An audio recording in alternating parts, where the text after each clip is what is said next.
Welcome to Riz English Channel. Hey everyone, welcome back to Riz English Channel. I'm Riz, and with me today, as always, is Zoe. Hi everyone. I'm so happy to be here again. How are you, Riz? I'm great, thank you. And you? I'm good too. Actually, I'm excited because today's topic sounds interesting. You said it's about, what was the word? Something? Comprehensible input. Don't worry, it's a long word, but it's not as scary as it sounds.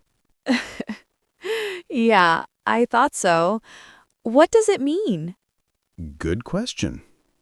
Have you ever listened to something in English, and even if you didn't understand every single word, you still understood the main idea? Oh, yes.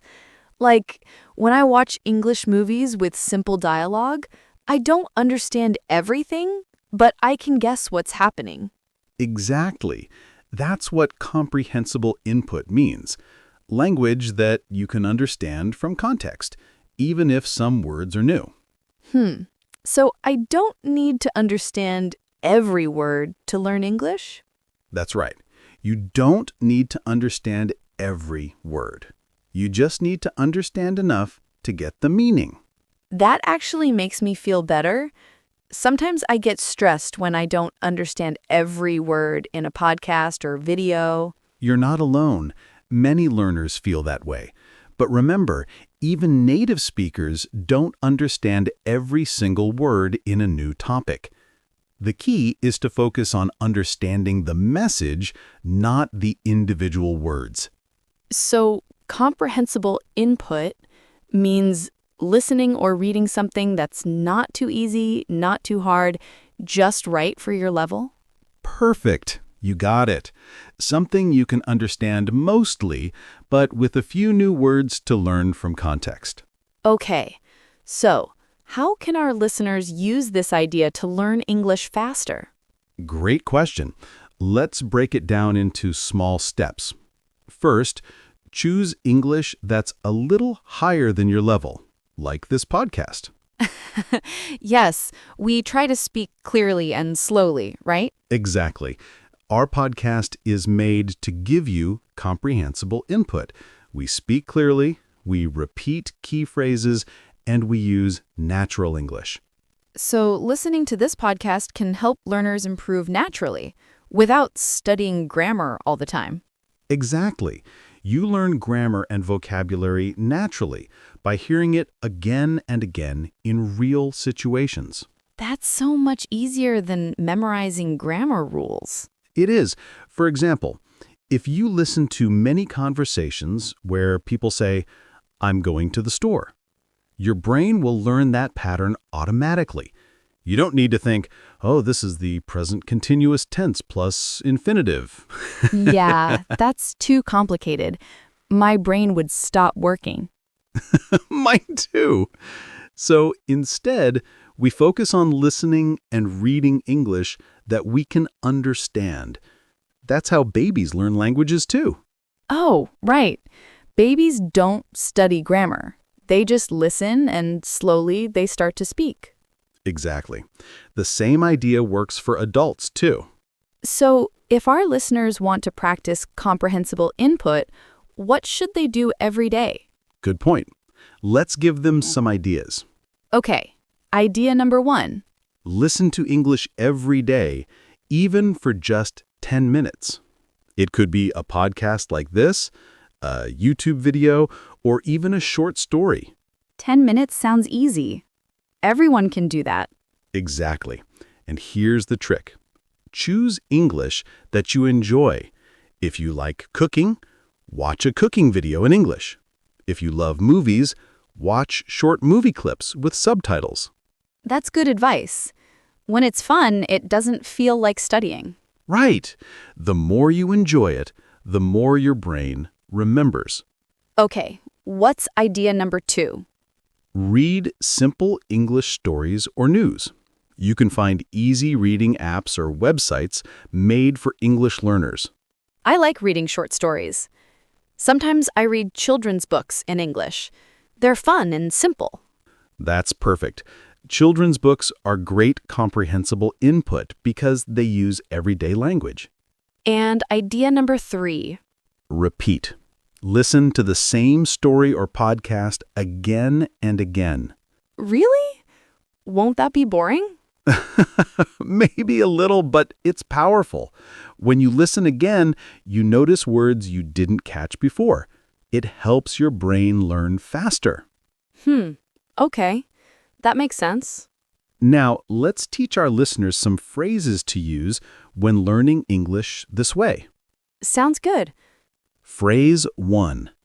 Can you say that again? Repeat after me. Can you say that again? Can you say that again? Nice.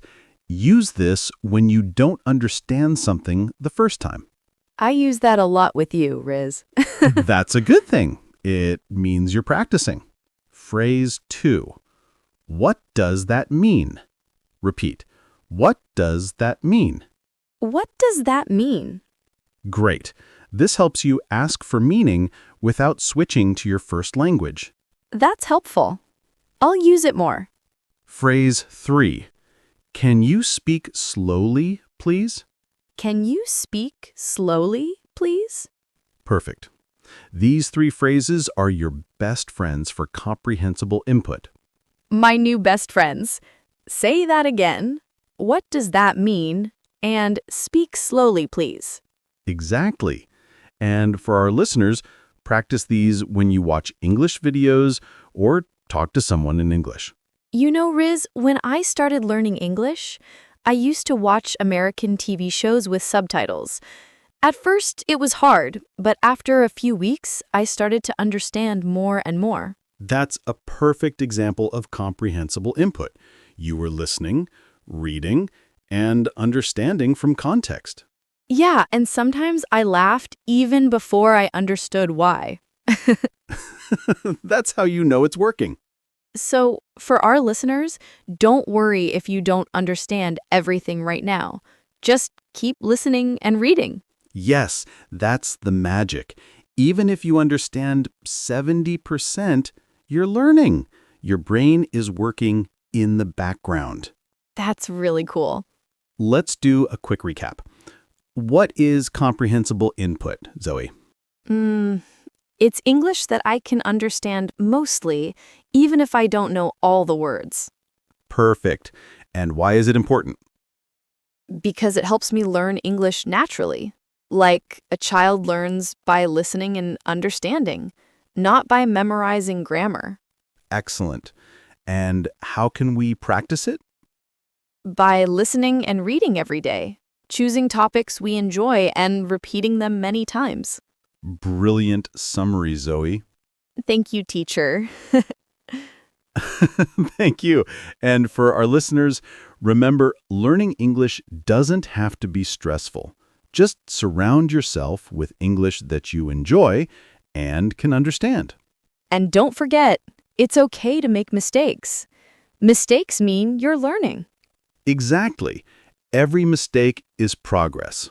So, what's your last message for today, Riz?